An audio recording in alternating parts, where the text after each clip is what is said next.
right? Kind of a ruler. But also, it means therefore that within this scene, there's no injustice, no random suffering. Because any kind of suffering is meaningful. Right? We're looking at all this, right? We're making sense of suffering, therefore no suffering is at random. And this is the difference between Buddhism and Platonic thought right there. Well, in the Buddhist world, what do you have to do? The very nature of reality is full of suffering. The only way out is to leave this world. Right? To the Eightfold Path, to get the hell out of this samsara, this maya. Not that real. Right, this world of tears and suffering. We're saying, wait a minute, there's a cause for it all. Let's look at the role of suffering. Let's see if we can understand it. See if there's something good in the nature of our reality. So what we're doing here, very briefly, to do it right, by the way, would probably take an hour to 2 hours if we did it right. This is called the dialectic on. This is a dialectic on providence.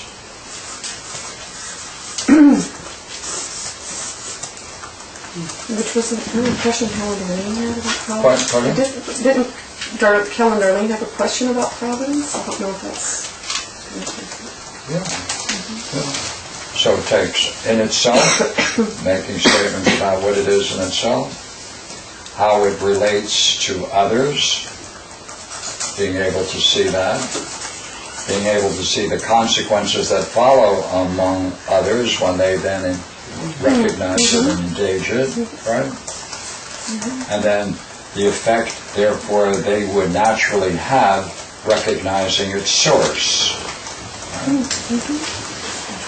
So you'll have to, therefore, see the value of these 4 kinds of distinctions.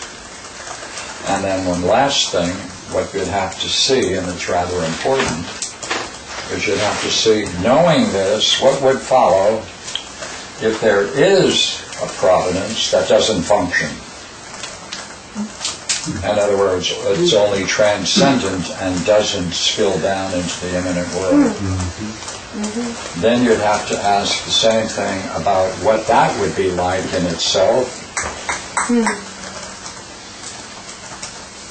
And what we've done very quickly, in each case I've made several statements about each one of these. Formally, you make a statement about it which is most true, which is what I did. Right? Then you have to say something about it that would clearly be something that would be false, such as here, let's add a false. It is false, therefore, that anyone could escape from providence or rebel against it. See, that's taking the negative side of the dialectic on the aspect of its return and recognizing its source. Therefore, in the case, therefore, of providence, it is not true that anyone recognizing, as much as we have said, would ever want to escape it or rebel against it. Therefore, that's a true statement. You could say that could not be possible. And therefore, you have a true statement, a false statement, or assertion, and then you can make a statement that is both true and false about it. Right? So the last statement, if we wanted to make it here, would be the nature of providence, therefore all participate in it, but in another way they do not. Because even though all participate in it, they may not recognize it, and therefore they may be blind to it. So in one way they participated unconsciously, and in another way they do consciously. So therefore that would be the last 3 major statements you would make, such as this. Hold it. Yeah. Oh, good.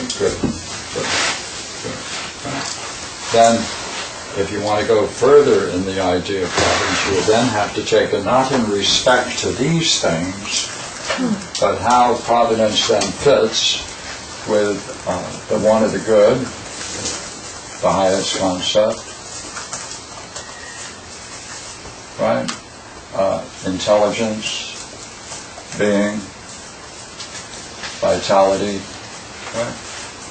Nature of soul, as soul joins with body, you'd then have to see providence within this structure, right? And that would take a little bit of time as well. So, well, you know, if you want to do it right, you have to unpack it. And this is, Pierre, how much of that is on your Providence video or your dialectic video? Do you know? no, I didn't do it all. Okay. So we need to do one. We could, but the trouble with doing a video, it takes a while to go through it, but it's very realizable. We could even forget about books and do it together. I like it. But I was going to say, From our own experience, yeah. it's not as much What? fun. It's not as much fun, but the Parmenides commentary, Proclus's commentary on the Parmenides has the Providence dialectic pretty well laid out in there. Not that I understand it, but that's a place to go if you want to see the whole of it. That's true. That's where you would go to see an outline of it. Right. The whole of it, however, would be understanding it, which he doesn't do, Okay. right, in the way that we're doing it. No, that's cool. Because we would want to see it in respect to the work that we do, and therefore he would have a different way of approaching than we would, since we're seeing its impact in terms of three things: midwifery, dreams, and daydreams. Right? Thank you. It would have a different way of writing the second thing. I'm not in any way depreciating your answer. Of course, that's absolutely true. Will it take- He also has an essay on the 25 ideas connected, necessary ideas connected with providence and will in a special work, which is also present and available. And he also has it in theology of Plato. That's also a separate section. But yeah, you can pull it all together. But then you'd, for our game, take that stuff and now, okay, now what can we do with it in our game? So how long would it take? One night? Another week? I don't know. You know, it depends on. See, it depends upon whether or not you want to be told something. No.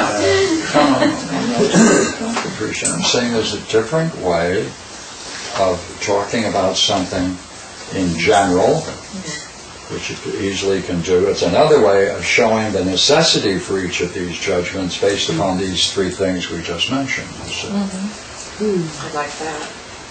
well, let's see. Anybody have a watch when we started this?